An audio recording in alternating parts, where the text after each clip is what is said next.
Good morning, everyone. So good to see you here. So good to be here this beautiful spring morning. I was just thinking if I were still a pulpit minister, I'd probably give a talk on Noah's Ark. That would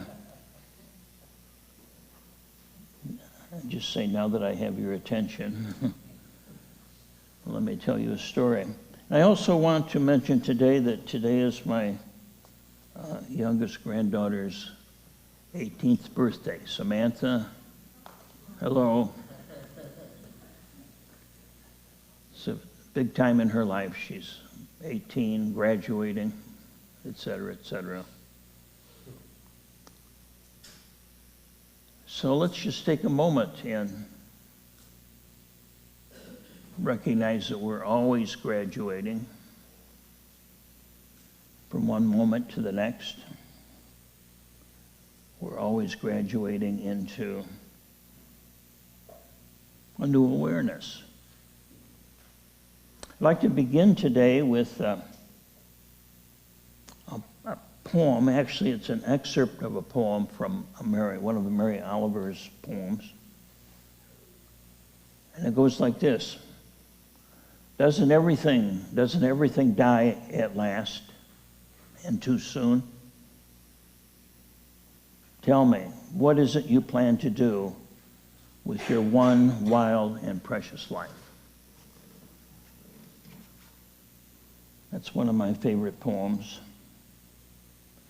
And I mention that today because the poem parallels the sentiment and intention that we find in many of the Buddhist practices, which is meditating upon the preciousness of human life. And in the Buddhist cosmology, the traditional Buddhist cosmology from the East, we live not just in a human realm, but we have the potential to live in other realms as well. That this is not the only world. There are actually 6 levels, if you will, of existence.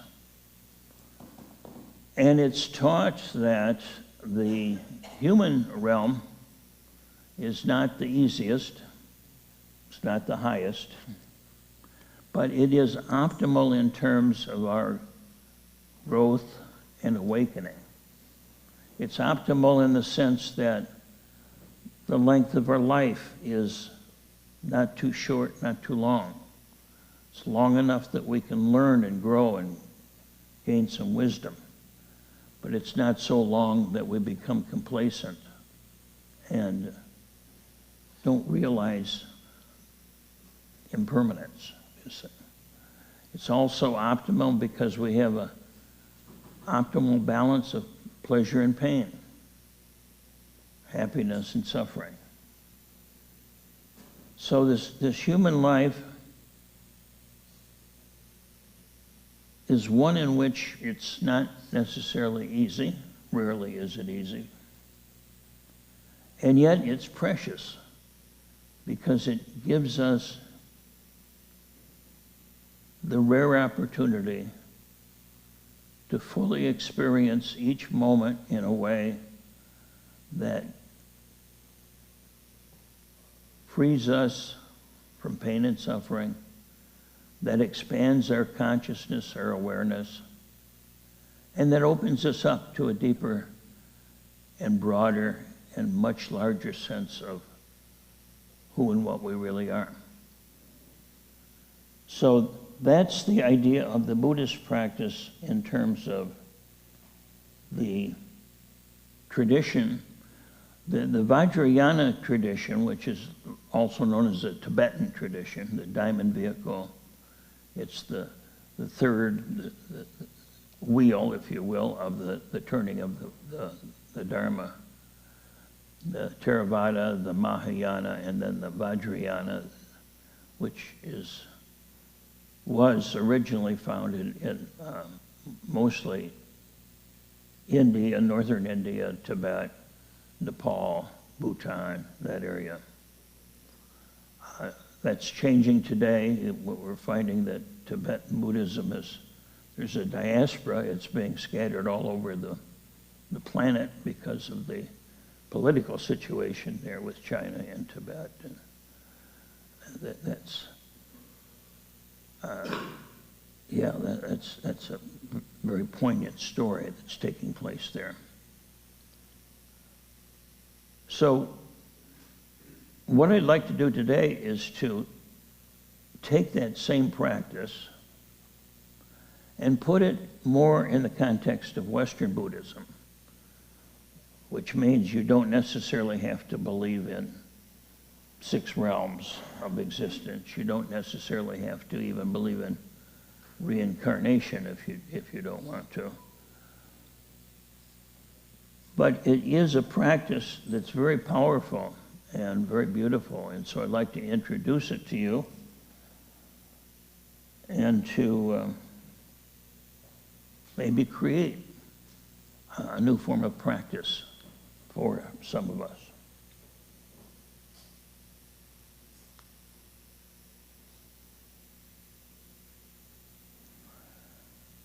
So, to practice honoring this lifetime in our culture, we need to begin by realizing that we are at a deficit by living when and where we do, because our culture does not value the preciousness of human life. We live in a culture that clings to life. It wants to hold on to life. It puts emphasis on the longevity of life, but not a whole lot on the quality of life or the depth of life. It tends to be quite superficial. We live in a culture that's very violent. Violence, of course, does not support the preciousness of human life. In fact, it violates it considerably. I've read a couple of different places that the average child, by the time he or she reaches the 9th grade, reaches high school, has witnessed 15,000 murders on television and movies, video games, you say. And every time we see murder as entertainment, it definitely does not honor the preciousness of human life. And so we see every day on the news death and suffering, sandwiched in between toothpaste commercials or whatever pharmaceutical is being pitched that particular day. We are voyeurs to suffering and pain, but we really are not encouraged to feel it in a compassionate sense. So I'd like to talk a little bit about that in a very practical sense, and how we can, in our life, begin to honor ourselves. I think I've told a story before about the Dalai Lama once was speaking to a group of Western psychologists, and he was doing the question and answer, and one of the psychologists said that, how can Buddhist meditation help me with self-hatred? And the Dalai Lama looked very puzzled, and he turned to his translators and counselors, and they talked for quite a while.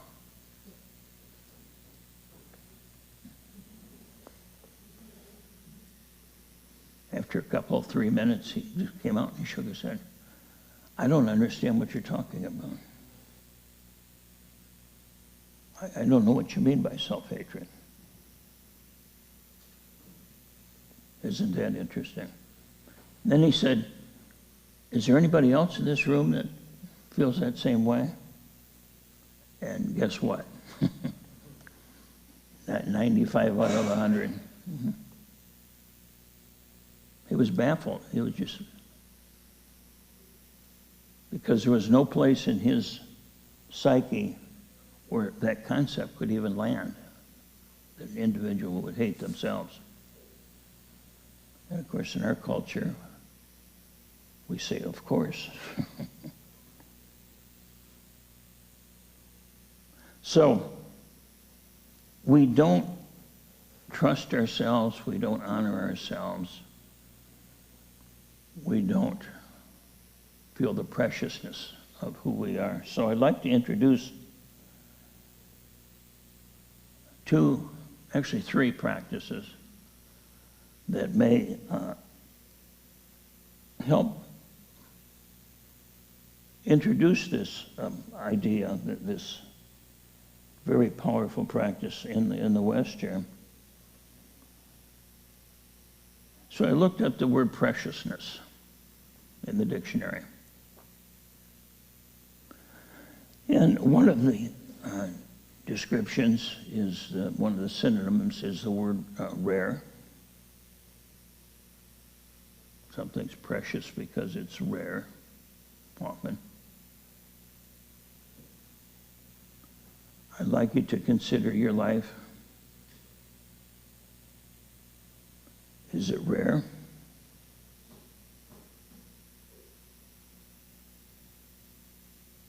How many other yous, is that a word? Well, you apostrophe us. How many other of you are there in the universe?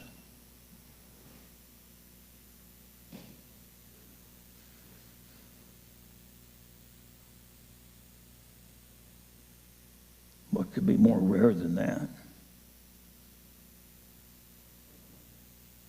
There's nothing in the world, there's no one in the universe that has a life that is exactly what yours is, that is experiencing what you are experiencing at this moment.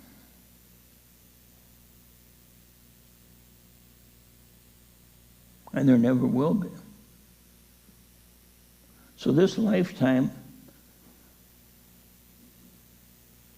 seems as if, I'm not saying it is, but it seems as if it's beautifully crafted to honor you. Your life is designed to awaken you in a way that's tailor-made, custom-made for you. And that's the thing with spiritual teachings, is that we can teach general spiritual principles, but ultimately we have to each apply it to ourselves, because every life is absolutely unique. So really honoring your own uniqueness and letting yourself find your way, not ignoring the wisdom that's available to us. But that wisdom manifests as a reality only to the extent that we apply it in our own life. And I cannot apply my wisdom to your life or your wisdom to my life. You see? I can perhaps help you discover your own, hopefully, as others have helped me. How rare your life is. Another synonym for precious is value. Something has great value if it's precious.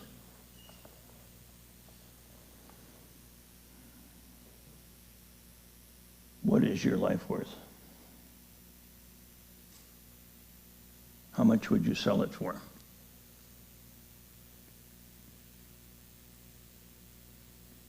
I mean, it's a silly question, because it's value beyond any consideration of money, you see.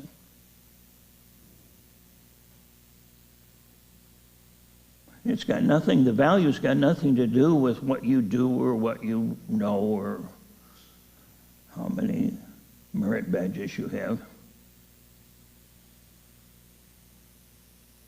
Your value is because you exist, because you live in this universe and are part of it.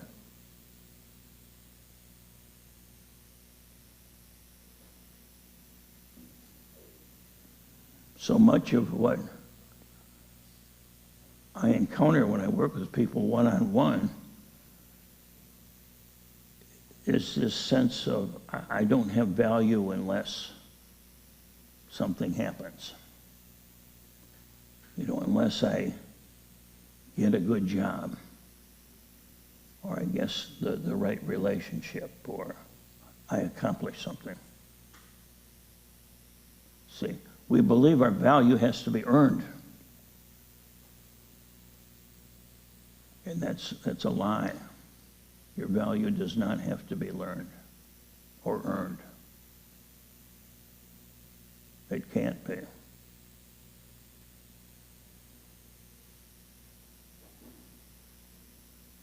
There's nothing you can do to reduce it. There's nothing you can do to increase it. It's because who you are.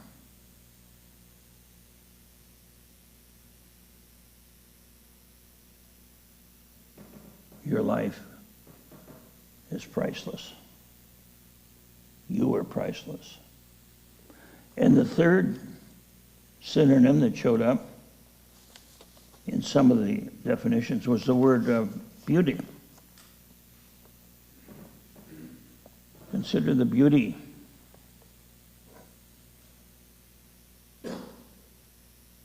of your life. Now, in our culture, we sometimes equate beauty with pretty.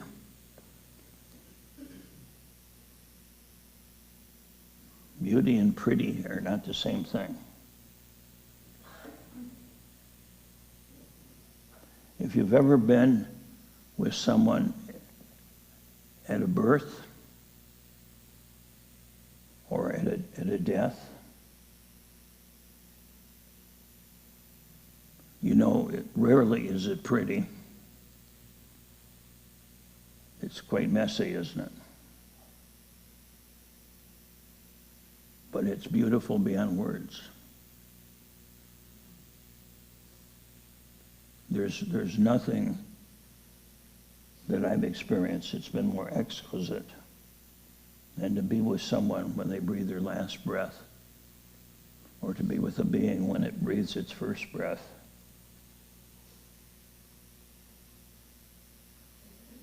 So,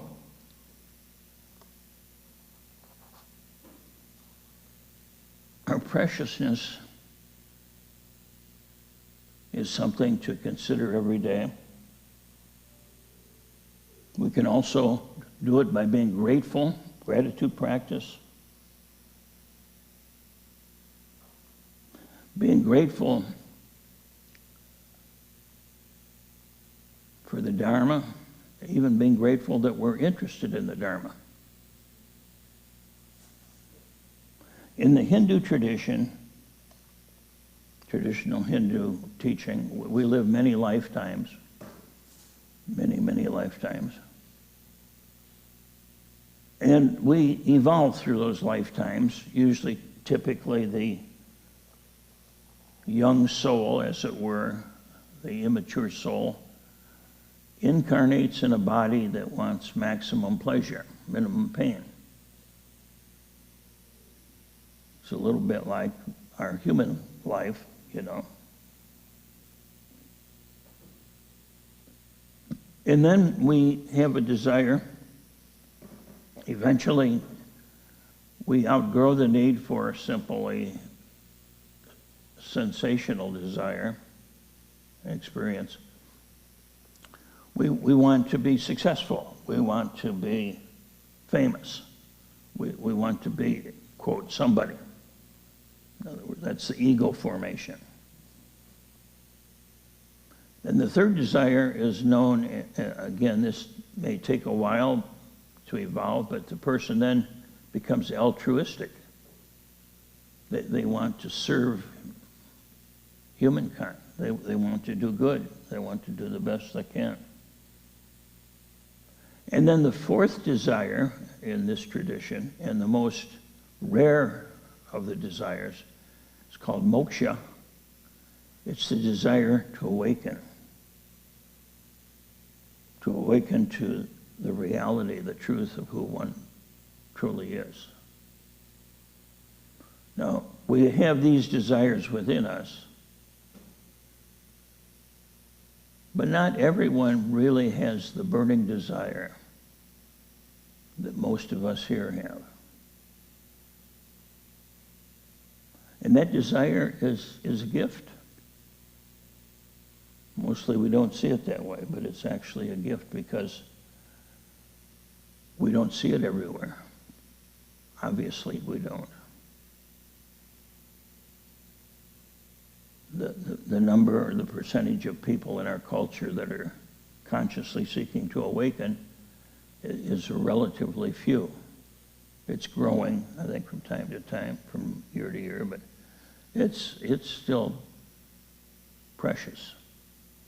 And the fact that we live in a culture, country, where we are able to study the Dharma, practice the Dharma without interference from the government or from any other religious authority, that's really relatively rare in human history, that we could follow our heart, so to speak.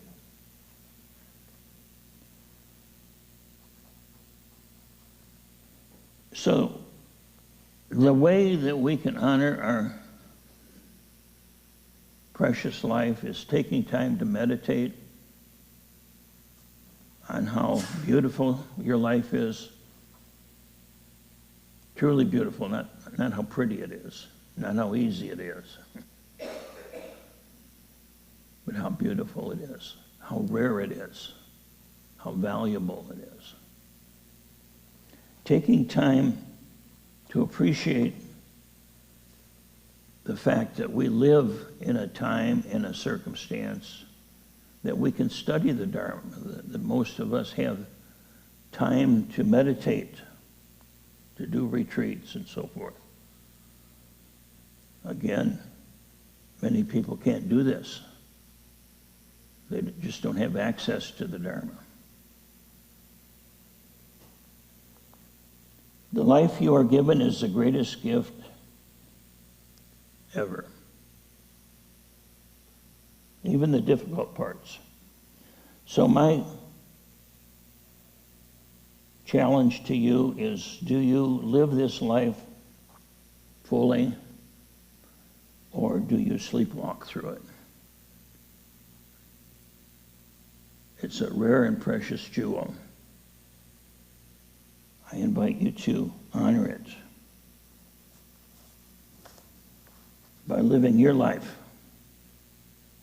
in accord with the value that it has. Your life well lived is the greatest gift you can give to the universe. So we are given this gift. And I love the phrase, too much. To those who have been given much, much is expected. We have been given this beautiful life, and it's our duty to live it well, to live it with honor. Doesn't everything die at last, and too soon?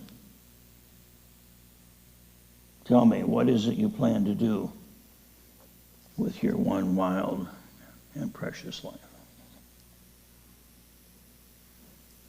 Let's sit for a moment in gratitude, and then we resume our service.